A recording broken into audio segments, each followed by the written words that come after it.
Hello everybody, another quick video about Sim Strata RaceTransponder, just to follow on from the livery one that I uploaded very recently. This one is going to be about a functionality called Pitbox. Pitbox is effectively a utility for multi-driver teams during endurance events to make it easier to set up for the next pit stop.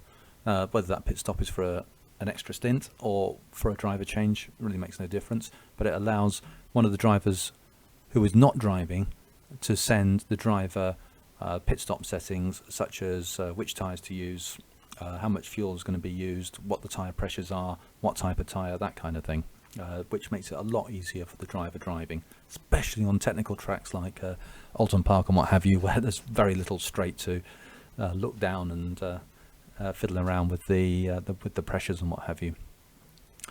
A couple of feature notes about this is that the Pitbox functionality will be available to anybody racing on a Sim Strata hosted event.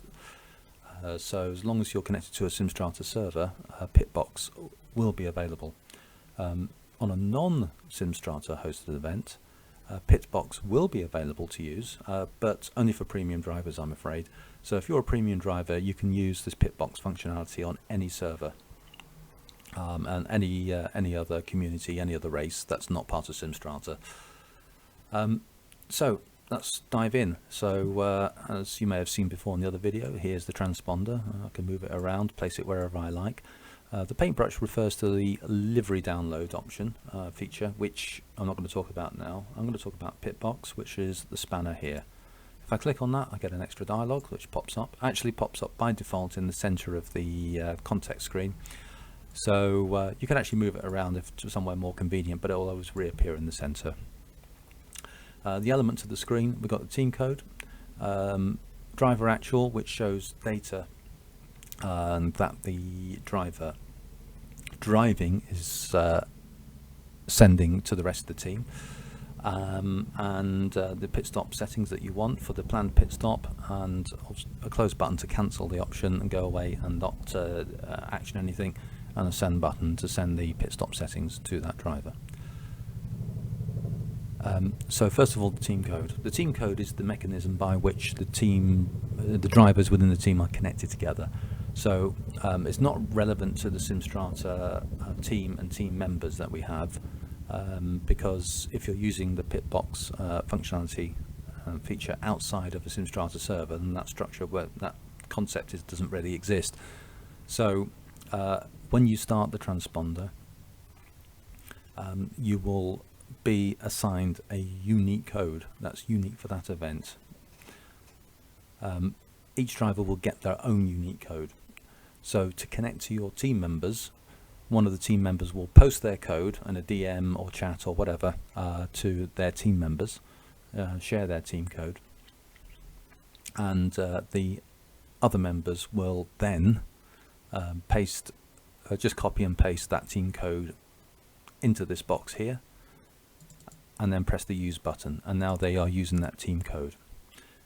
So anybody with that team code, you'll receive data from any driver driving using that team code, and you will be able to send pit stop instructions to any driver using that team code. So that's the way that works. So clearly it's completely transportable outside of the Sim Strata environment. The use button, as I said, is used to actually say I am using this team code now. If you press it, it doesn't make any difference unless you actually change this code, in which case then if you change the code and then press it, then you're going to be onto a different one. But you can always revert back to another one or correct any mistakes, that's not a problem. Right, the driver actual. This is data actually being received from the driver driving. In this demonstration, I'm a team of one. I'm just showing you how this basic functionality works. So the dynamics are a little bit different if there's multiple drivers, because there might well be somebody out there driving now. What you see here are default values. This is what you'll see when there is no data to get. So in order to get the data, there needs to be a driver driving. In order to achieve that, they need to press the drive menu up here and be in the car in any position on the track. So if I try that now, as you note the numbers, so I'll close that down. I'm going to press drive. And now the transponder is repeating that there's a green flag in progress, which is what we'd expect. It's now also sending data to the rest of the team. In this case, for this demo, there's a team of 1, and that's me. So I'm sending data to myself, in effect. So if I go back into the garage or leave the car, and I can do that just by pressing escape, and I've got the option back again. And remember, in a multiplayer environment, you can only press escape and get to this menu when the car's at a standstill. If I then go back into Pitbox, you'll see the information is now updated and reflects what was there at the time. Obviously, the tyres are cooling down all the time. And this will be updated every few seconds with the latest information. At the moment, you can see that I have 62 litres of fuel. My predicted actual lap is 3.6 litres per lap, but that will change as I drive. I'm on tyre set 3, I'm using dry tyres, and these are the current tyre pressures as at the time at which I was in the car. So you can use that information to help you decide how to set up the pit stop for the next driver. So in order to do that, I need to specify information in the planned pit stop area here. I can specify a pit strategy.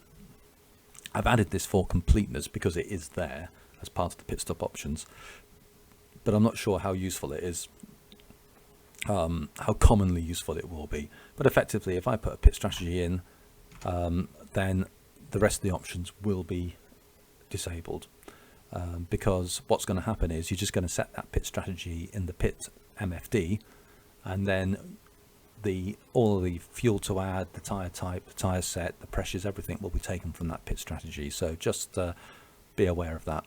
There might be a use for it.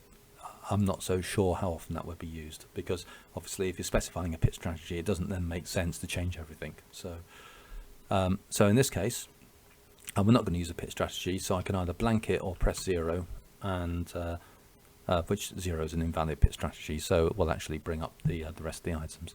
So now I can specify what fuel I want to add in the next pit stop. So I'm going to enter 57 just for the hell of it. Whether I want tyres or whether I don't. Do I want tyres? Yeah, I'll have tyres actually, but I'm going to go for wets. Oh, with wet tyres, there's no tyre set, so that option's disabled there. I'm going to want higher pressures for the wet tyres, so I'm going to go 29 on the front and 28.5 on the back. And I'm going to send, obviously I'm sending this to myself because I'm a team of 1, and I won't be able to receive that Pitbox information until I'm actually driving. So as you'll see, so if I press send, okay, nothing's happening. If I press drive, I'm now in the car. What we'll see is the pit settings update warning coming up, and the MFD is brought up and the pit stop settings are set, and that's that.